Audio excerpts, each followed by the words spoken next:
আসসালামু আলাইকুম, hi guys, welcome back to my channel. আজকে আমি বানাবো কাশামের কাসুন্দি। এই কাপটার মধ্যে 1 কাপ নিয়েছি লাল সরিষা আর অর্ধেকটা নিয়েছি সাদা সরিষা। সবগুলোকে ভালো করে মিক্স করে আমি 10 মিনিটের মতো এগুলোকে ভিজিয়ে রাখবো। সরিষার মধ্যে অনেক ময়লা থাকে, ময়লাগুলো নিচে বসে যাবে। এখানে নিয়েছি আমি 2টা কাঁচা আম। কাঁচা আমগুলোকে ভালোভাবে ছিলে নেব। আমগুলোর মধ্যে যেন সবুজ দাগ না থাকে, একবারে কচকচে 2টা কাঁচা আম নিয়েছি। আমের খোসাটা ভালোভাবে পরিষ্কার করে নেব।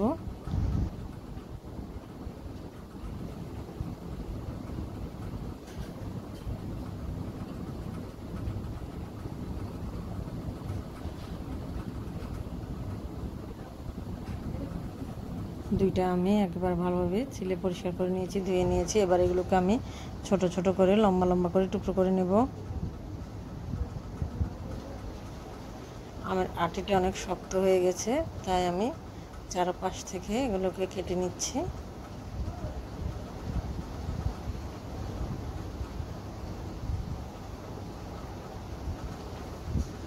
কেটে এগুলোকে ছোট ছোট করে টুকরো করে নিচ্ছি।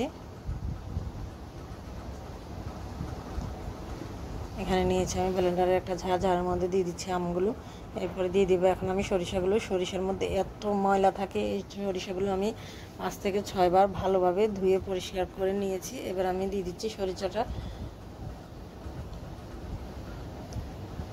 সরিষার মধ্যে কিন্তু অনেক ময়লা থাকে, এগুলোকে ভালোভাবে পরিষ্কার করতে হয়, অনেকবার ধুতে হয়। তারপরে দিয়ে দিচ্ছি কয়েক টুকরা আদা,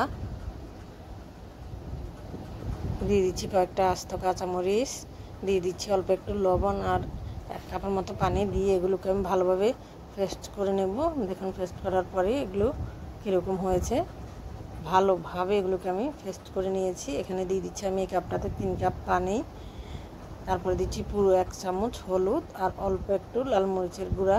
কাসুন্দির মধ্যে হলুদটা একটু বেশি দিতে হয়, না হলে কিন্তু কালারটা সুন্দর হয় না। তারপরে দিয়ে দিচ্ছি 1 কাপ চিনি। চিনিটা দিয়ে ভালোভাবে নাড়াচাড়া করব। চিনিগুলো গলা পর্যন্ত আমি অপেক্ষা করব। চিনিটা গলে গেলেই আমি দিয়ে দিব পেস্টটা। দিচ্ছি এখানে কাঁচা আম আর সরিষার পেস্টটা দিয়ে দিচ্ছি। দিয়ে এবার এগুলোকে আমি কয়েক মিনিট নাড়াচাড়া করব। এগুলো ফোটা পর্যন্ত আমি অপেক্ষা করব।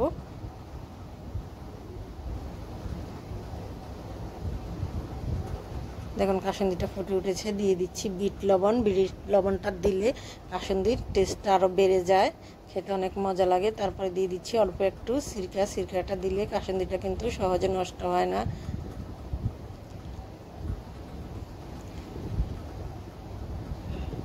এবার আমি দিয়ে দিচ্ছি 1 কাপ সরিষার তেল। কাসুন্দির মধ্যে আপনাকে সরিষার তেল দিতেই হবে, না দিলে কিন্তু আপনার কাসুন্দি হবে না। সরিষাটা দেওয়ার পরে কাসুন্দি থেকে এত সুন্দর, এত মিষ্টি একটা গ্রান বের হচ্ছে।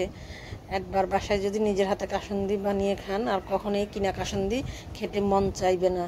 সরিষার তেলটা দেওয়ার পর অনেক সুন্দর একটা গ্রান বের হচ্ছে। এবার আমি চুলার উপর থেকে কাসুন্দিটা নামিয়ে নেব। এগুলো ঠান্ডা হলে কিন্তু আরও গাঢ় হয়ে যাবে। দেখুন কাসুন্দিটা ওখানে একটু পাতলা।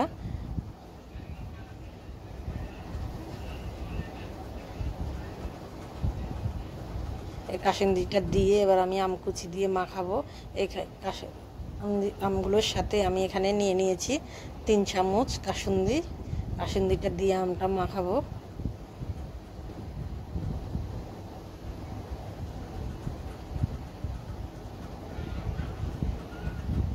আমটা কিন্তু একটু টক, কিন্তু কাসুন্দি দিয়ে মাখানোর কারণে আমটা খেতে কিন্তু অনেক ভালো লাগছে। টক আমের সাথেই কাসুন্দিটা কিন্তু বেশি ভালো লাগে। আর প্যারা আর গরম ভাত দিয়ে খেতে তো আরও মজা বেশি। দেখুন কাসুন্দি দিয়ে মাখাতে বাচ্চারাও কিন্তু খেতে অনেক পছন্দ করে, জুনাইতেও খেতে কিন্তু অনেক ভালো লাগছে।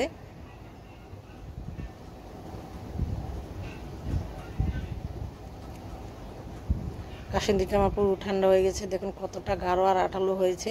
এবার এখানে আমি একটা শুকনো কাচের বয়ম ধুয়ে পরিষ্কার করে নিয়েছি।